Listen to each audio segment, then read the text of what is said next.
Welcome to Influential Entrepreneurs, bringing you interviews with elite business leaders and experts, sharing tips and strategies for elevating your business to the next level. Here's your host, Mike Saunders.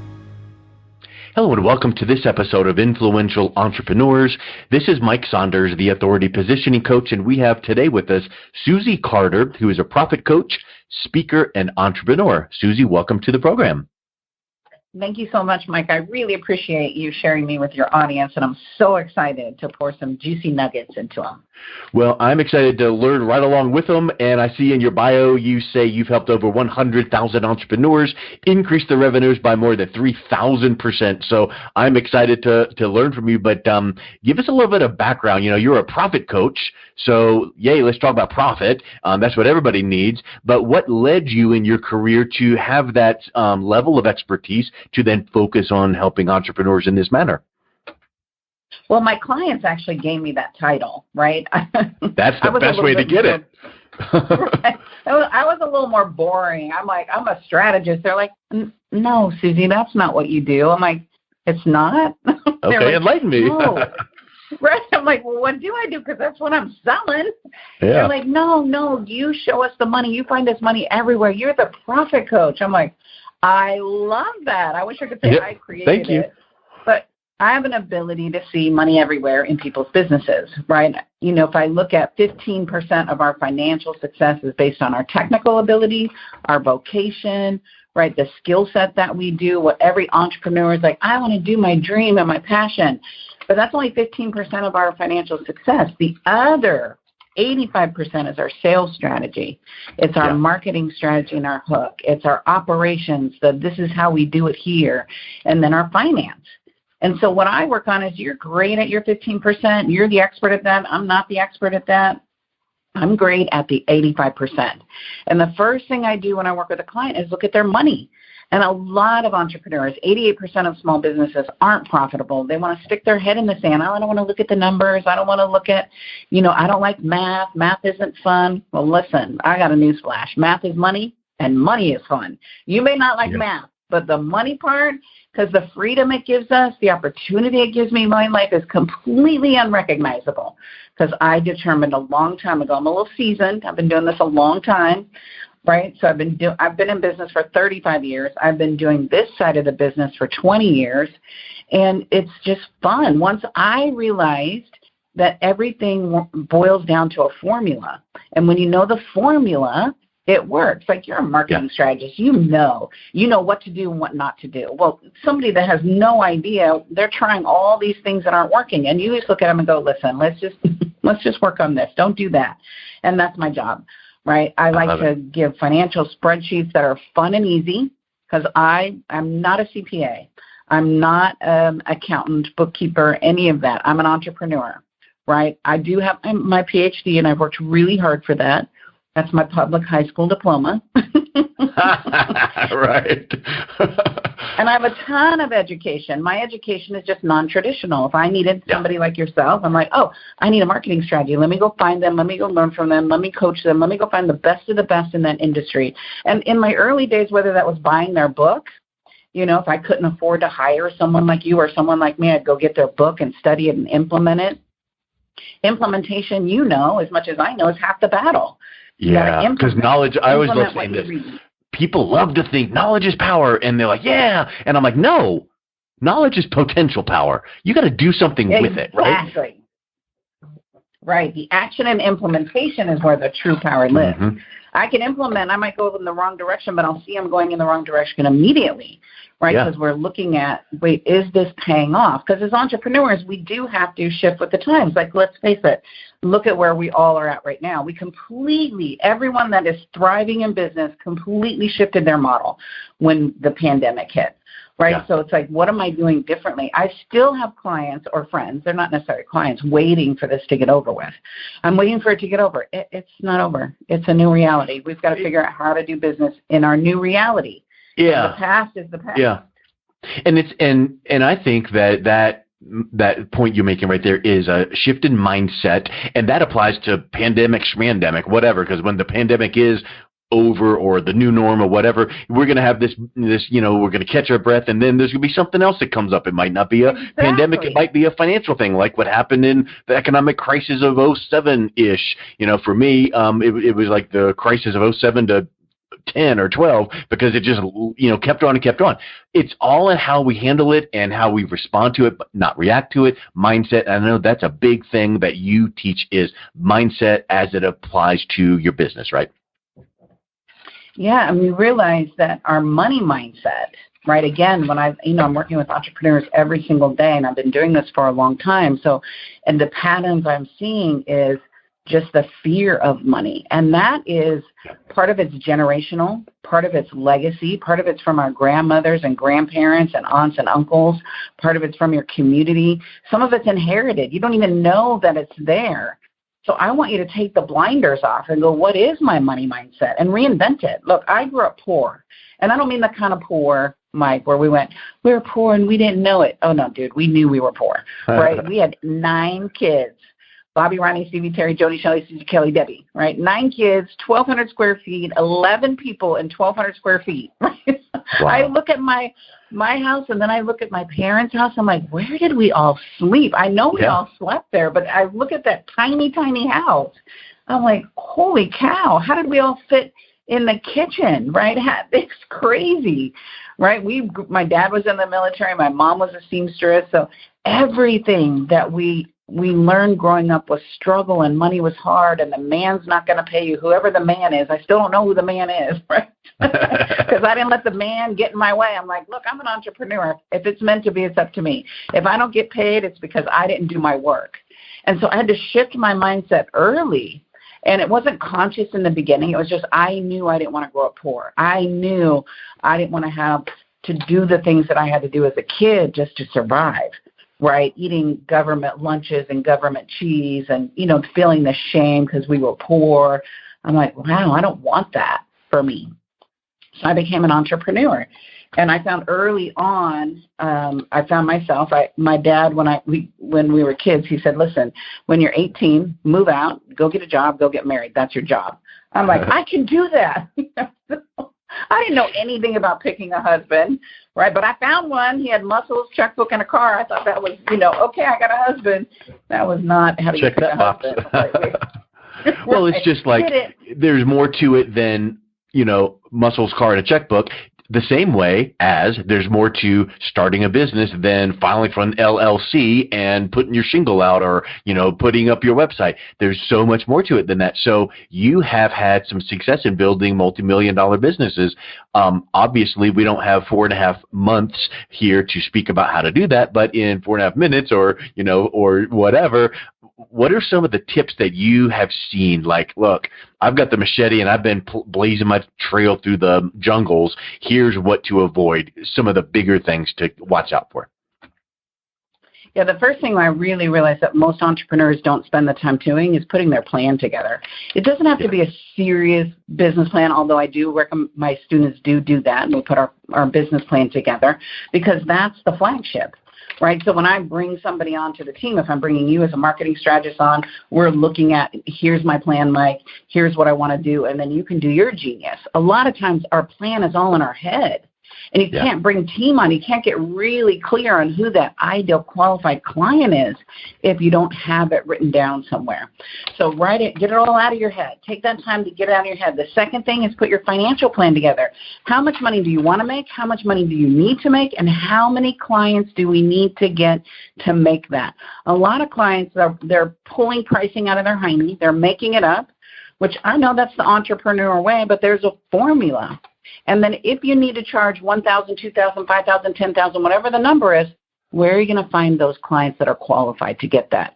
People are shopping in the wrong place for their clients. And in your social media, your fans don't equal clients. They're fans, right? They're like, oh, I have 5,000 people. Okay, that doesn't mean anything. Yeah. Right? 5,000 people aren't 5,000, clients. They're 5,000 fans that might see your stuff.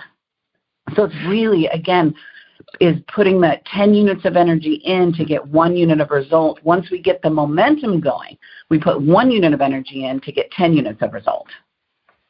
Yes. Yeah, I mean, you touched on so many things there, and I think the knowing your numbers thing is a big one. Do you ever watch the show with Marcus Lemonis, The Prophet? Yes, I have seen that. I just love that, along with Shark Tank. But one of the episodes that you said something reminded me. He was working with this florist, and I remember the scene where he was like, "Okay, here's this arrangement. How much do you charge for it?" And I forget the exact number, but let's say it was $80. He's like, "Okay, $80." And he pulls out this piece, and he goes, "Okay, how much is your hard cost for this baby's breath?" And he took it apart, and they were fortunate. The owner knew the numbers, right? But the TV screen, and then Marcus was like adding up on the calculator. Okay. Oh, well, you sell this for 80, but you just told me that the hard cost is 85. Now, right. Come on. How are you supposed to make a profit on that? So, yeah, pulling it out of your hiney is a funny way to say it, but it's unfortunately, it happens out there. And you can have all the passion you want, and you can have all the target audience correctly dialed in that you want, and your messaging, and you can rah-rah go out. But then at the end of the month, year, whatever, and you notice that, man, I feel like I'm working my fingers to the bone, but where's the money at the end of the month? Because you haven't priced it right. Exactly.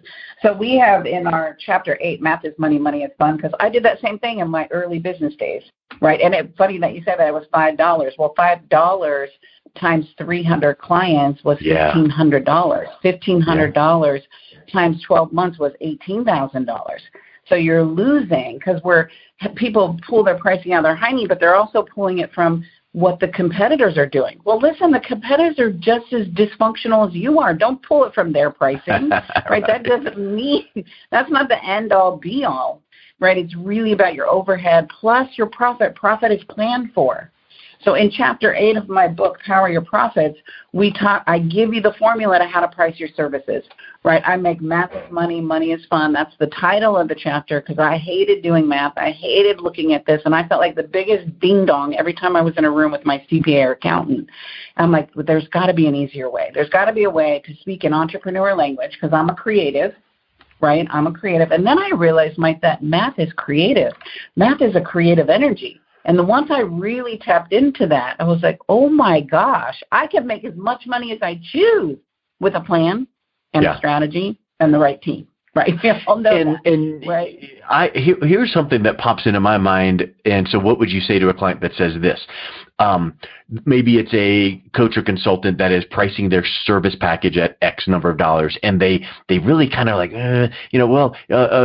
or Miss Customer or prospect, my package is whatever, $1,000 a month, and you could just tell in their vocal presentation that they're not confident about that, and how do you get them to get that confidence? And I would suspect that it comes from a series of doing a really good job, having the clients going, you are a rock star. And then you're like, yeah, that is worth $1,000. Maybe it's worth $2,000 or $3,000. So how do you get that confidence to then boldly say and command those prices?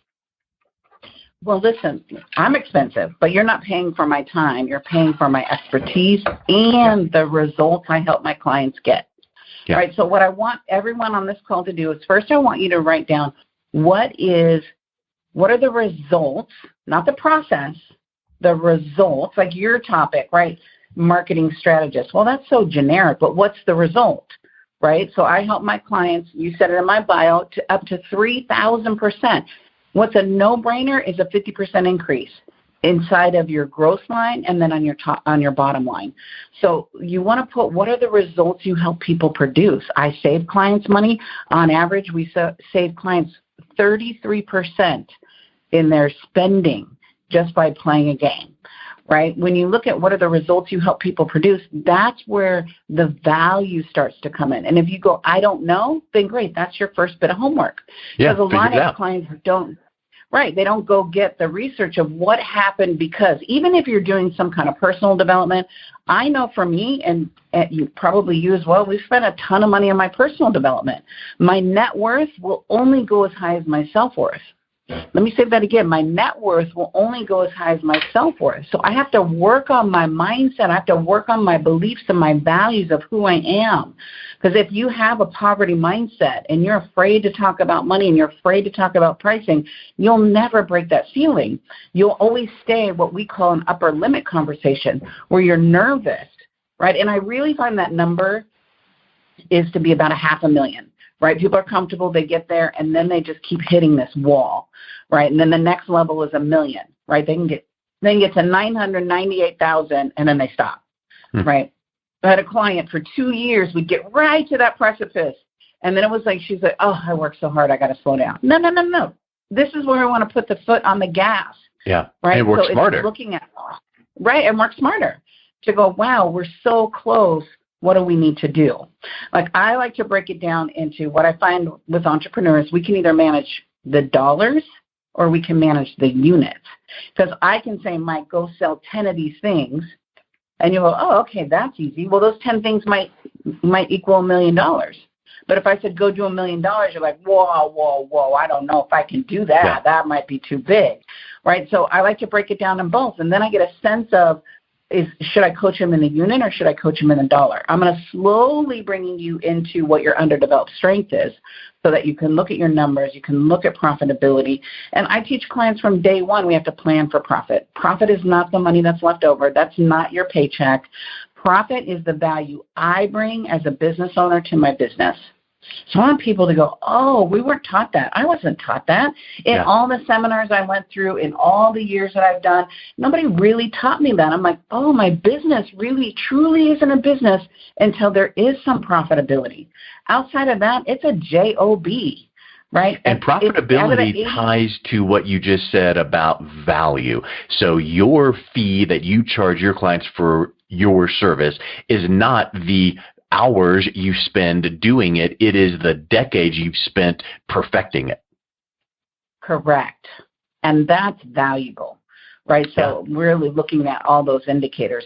Listen, out of the 88% of the businesses that aren't profitable, those 88%, they're not even paying themselves a proper paycheck, right? And we all know, like if bills need to be paid, you're the last one to be paid. And my business has been there too. That's just part of being an entrepreneur, right, is the ups and the downs and the roller coaster of entrepreneurship. It's fun when the roller coaster's up. It's not so fun when the roller coaster's down, right? So when I look at all that to go, wow, they're not even paying themselves a real paycheck. So how do I get them to see it? How did I see it, right? It started with me, right? I'm not saying I sat on the mountaintop and went, oh, it just clicked my fingers and it happened. No, I have bloody knees, bloody elbows, skin, chin of doing it wrong, getting it right. Information wasn't as accessible as it is now. When I look at podcasts, I look at virtual learning and everything we have available to us, there's no excuse to not really create a solid business, right? If you're not focused on managing the outcomes of your business, then you're just in denial. Then go get a job where someone is telling you what to do. Business can be fun. Business can be rewarding. Business can be life-changing. My children's life is forever changed because I decided to be an entrepreneur. Yeah, 100%. Yeah, that's a really, really big point. So, hey, I believe we could probably, I think we're about at the point of this conversation that we're both taking our first breath going, okay, we're warmed up, but we could probably go another 4 hours and not even blink twice. So we probably better land the plane and go, if any of these concepts and mindset shifts are resonating with you, pick up a copy of Susie's book. Susie, what's the best way that people can reach out, connect with you, pick up a copy of your book, etc.? Yeah, so you want to go to poweryourprofitsbook.com. That's poweryourprofitsbook.com to get the book. And the reason you want to buy it there is I give you about $5,000 worth of bonuses, right? I give you my secret spreadsheets, where I give you Propel to Profits, which is a 60-minute training on how to get your profits and get them in line. So I come bearing gifts. And where else can you get that kind of ROI when you buy a book for $20 to get a $5,000 return? Because I know how frustrating it can be as an entrepreneur. So I want to give that to you. You can also find me on my name, Susie Carder, C-A-R-D, as in dinero and dollar, E-R. That's my social handle. That's my website. I'd love to serve you. I'd love to make business fun, passionate, and profitable. Juicy. Yes. all the key buttons that we all need to push. So that's awesome. Susie, thank you so much for coming on today. It was really wonderful chatting with you. Thank you. I appreciate it. Look forward to serving you more. You've been listening to Influential Entrepreneurs with Mike Saunders. To learn more about the resources mentioned on today's show or listen to past episodes, visit www.influentialentrepreneursradio.com.